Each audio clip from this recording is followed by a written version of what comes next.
you have a YouTube channel? Girl, if you know where that's from, you know, and it's so funny. Hey guys, welcome back to my channel. I hope that you all are having a wonderful day and a start to your weekend. I am filming this, girl, on Friday, so it is the start of my weekend. Got a lot of different projects going on, a lot of different job interviews up in the air, so manifesting that all of them come true and I get to pick which one I want to do. So yeah, just excited and happy with how everything's happening right now and very thankful for all the opportunities I have been getting. I cleaned my sponges and look how clean they look. Like, hi, this looks brand new. Little side note before we get into the makeup, if you want to clean your brushes, girl, just get Dawn liquid soap and pour it directly onto the sponge and like massage it into the sponge and then submerge it underwater and squeeze it out. It will literally expel all the makeup from within it. This was like dark, like from foundation and concealer and like contour creams, and now it looks like literally like new. There's a little rip in it, but other than that, girl, she's good. As you can see, I already have this eye done. I'm going to start doing that from now on. I'm going to do one eye off camera because the second eye always tends to go a lot faster because I know what I'm doing exactly, and I'll be able to explain it to you guys in a more like concise, edited way. This is a purple cut crease that's blended with an orange and then a yellow and then the white, and it's very just kind of like sunset vibey, and I live for it. So yeah, I'm super excited to show you guys what I did in order to achieve this look. And the palette that I will be using is the Alexis Stone collaboration with Makeup Revolution. We're going to be dipping into those colors, and for the orange we're going to be dipping into the Juvia's Place Zulu palette as well for the orange and the yellow. For the first step, what I did was I took my Real Techniques essential crease brush. It's like a very precise blending brush, and then I took the very bottom purple color here, so this color right there, and then just swipe that through my crease to lay down the pigment.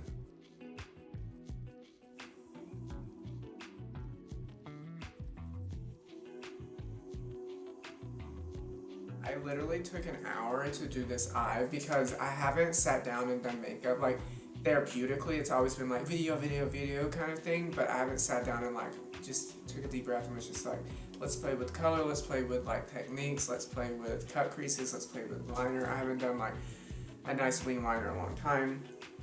So I was just like, I'm gonna take my time, and I sure did. I took like 45 minutes or an hour to do this eye, which for me is a long time with makeup, because usually I try to like limit myself at the most 30 minutes on like per eye. I always heard Miss Fame, which is a drag queen known for her makeup, talk about like she still is my inspiration for makeup, and she really used to be at the very beginning and inspired me to start makeup. So when she would talk about placement of eyeshadows and just products in general, just go with the natural bone structure of your face, because your structure will tell you where you need to place it. So when I'm talking about the crease, if you put your brush there and you push up with your brush, you can feel a bone there, like your crease, and that's exactly where you need to put it. Like, you need like right up in there, so it makes your lid look really sunken in. I mean, really pushed out, and your crease actually sunken in. So it's all about playing with shadows, even with eyeshadows. Okay, now that I have that purple down, I'm going to take the second from the top purple shade and just blend out the edges of that darker purple with the same brush. So if you're wondering, like, with your masks, you're like, oh my gosh, they can't see half my face. So make your eyes bold. Go for a cut crease. Do those brows and put those on like, you know, like you're doing sketch work or something. In order to make your cut crease like really intense, I always take my micellar water before I put on the white. See, I forgot to do that. You see how it mixes with the purple and it becomes like this pastel purple? take your micellar water and a Q-tip and just cut out your crease pre that, and then take the other dry tip of the Q-tip and then wipe off any of the excess micellar water, because if you don't wipe off the excess, it'll mix with the products and it'll get really, really kind of gunky and it'll start kind of creasing. So now I'm going to cut my crease.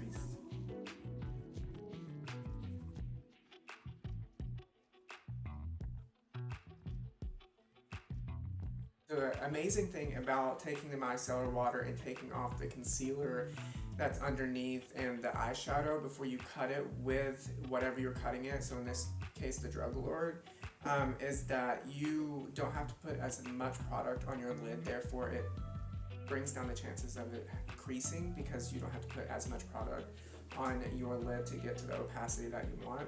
So it's just like the same concept of blanking out your lid with a concealer or eyelid primer before you go on with your eyeshadows. You want to give your product that you're cutting your crease with the best chance of getting a clean, crisp line. And now is we're going to be taking the Juvia's Place Zulu palette and then going in with the orange shade here, and then taking the same crease brush here. Make sure you wipe off if you have a color switch to make sure you get all the product off. Go ahead and do that before you dip into the orange so you don't cross-contaminate, and swirl around in there, tap off some of the excess, and then just go and write down that delineation. Before you do that, I find it very helpful to use the finger just to diffuse the edges a little bit so it's not as a harsh line. And you don't have to worry about going down your lash line. We're going to do a liner anyway, so it doesn't matter.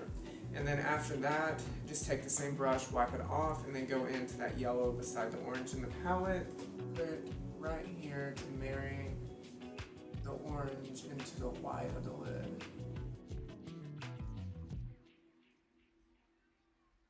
And then now what I do is I'll actually take another palette that I didn't mention, the James Charles palette. I know it's a lot of palettes, but like this is the only palette that I know that has like a white, like a pure white, and that's what I'm going to use to put on the inner part of my cut crease here to set that white and just make it pop even more. You see how it makes that white pop even more?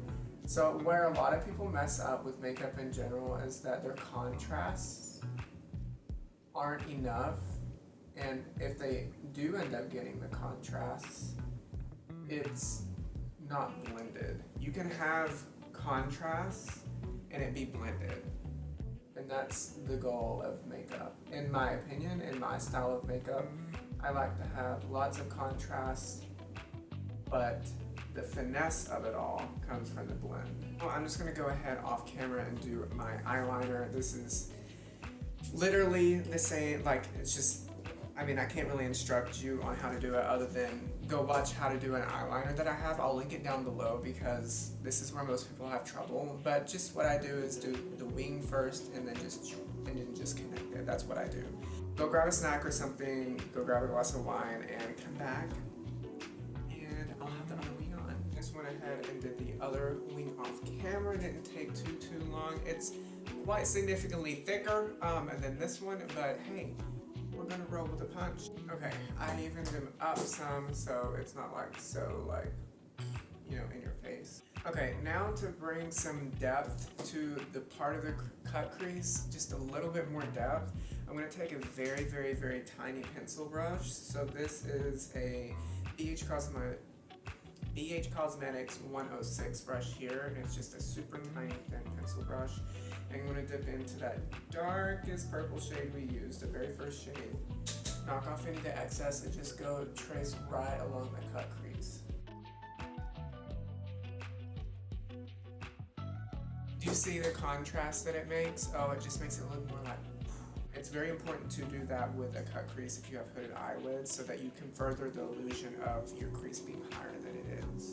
Okay, so I'm going to go ahead and do my complexion products and all that, bronzer, contour, blush, freckles if I want them off camera, and then I'm going to come back on and do my bottom lash line with you guys and tie up and finish this video, girl. yes. What I did off camera was all my complexion products, and the only difference I did in the complexion products is that I used the Jaclyn Hill palette for a bronzer, and I used the shade Pooter, which is this shade right here. This is a great bronzing shade. If you're any skin tone similar to me, I find that it's a really nice bronzer shade. So if you don't have a bronzer and you already have the Jaclyn Hill palette, go ahead and use that. So now what I was explaining down here is that I'm going to take the purple here on the outer third, and then I'm going to take the orange in the middle third, and then the yellow in the inner corner right here on the inner third, and this is really going to reflect everything that's going on top and put it down on the bottom. Now I'm going to take the same shader brush and take the Juvia's Place Zulu palette, and then take that orange shade in the top left hand corner, and then pack that in the middle. And then I'm going to take the brush again and then take that yellow, which is right beside the orange in the Zulu palette, and put it in my inner third. And then what I'm going to do is I'm going to take the NYX Cosmetics liner right here. Wow, she's dried out. So we're not going to be using that. We're going to say bye-bye. So I'm going to be using the Jeffree Star Cosmetics Drug Lord. I'm putting some on the back of my hand here. And then I'm going to take a very thin pencil brush, the one we used for the purple along the crease earlier, and just dip into that Drug Lord shade here, and then line right below. Okay, so we have that there. And then what I'm going to do is actually take this little part of my brush, the brush that I use to cut my crease all the time. This is literally such an old brush. I can't even see. It's something Longo. That's what it says. And I got this at Dwayne Reed a long time ago when I was in New York City. And I'm just going to take that, get off all of that excess product on there that I have, and then take that dark purple shade, the first shade we put down, and then just go right along that wide liner. See, and it kind of just extends everything and like further pulls everything up. I think that's a very, very cool effect. So I'm just going to go ahead and do the other eye off camera, and then have my lashes on, take off the foundation on my lips, and wrap up this video with you guys. Okay guys, I just went ahead off camera and put on my lashes, which is the Eylure London eyelashes in the shade Indulgence, and I used the Black Duo lash adhesive glue. That's what I swear by it. I don't like the white one at all. It just does not, for me, doesn't work well because it never dries clear. So yeah, and I just extended my inner corner with Drug Lord just a little bit, and reinforced the liner just a little bit and whatnot. But that's what I did off camera, and if you have any questions as to what I did, or if I skipped over something, you want more detail, I'll be more than happy to answer them in the comments down below, or message me on Instagram. That's where I'm most active. I have Twitter too, but I don't use it hardly ever. So yeah, I hope that you guys like this video, and make sure you like this video and subscribe so you get these video notifications every Tuesday when I post at noon. And I can't wait to see you guys in my next video. Bye.